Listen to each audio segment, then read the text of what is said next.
Helo, ni a dwi. Croeso yng nghegin i. Heddiw dwi'n mynd i wneud Peli Egni. Dwi'n galw nhw'n Peli Egni oherwydd bod nhw'n siap pel a maen nhw'n llawn egni. Dyma'r cynhwysion dwi'n mynd i ddefnyddio heddi.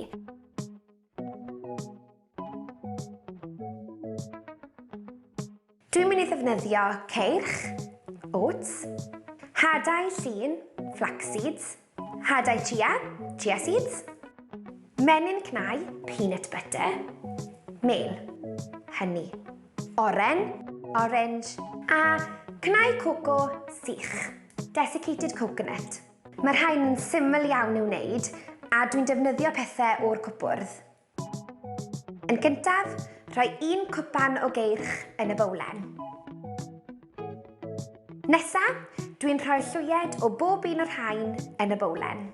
Hadau llin, hadau chia, menyn cnau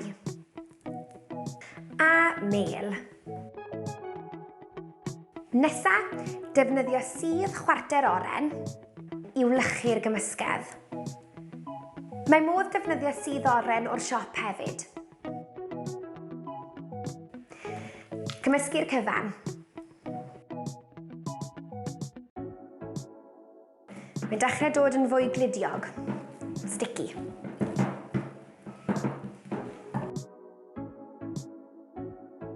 Amser roi'r dwylo mewn nawr i greu'r peli yma. Dwi'n gwasgu'r gymysgedd i wneud y bel. Dylai'r gymysgedd wneud tua 6 i 8 o beli. Os yw'r gymysgedd yn rhy sych, ychwanegwch sydd oren. Ond os yw'r gymysgedd yn wlyb, ychwanegwch ceirch. Yn ola, rholio'r peli yn y cnau coco sych.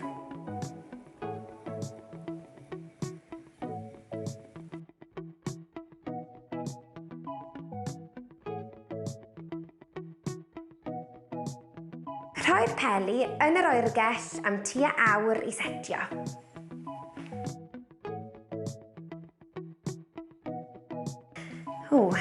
Hyfryd.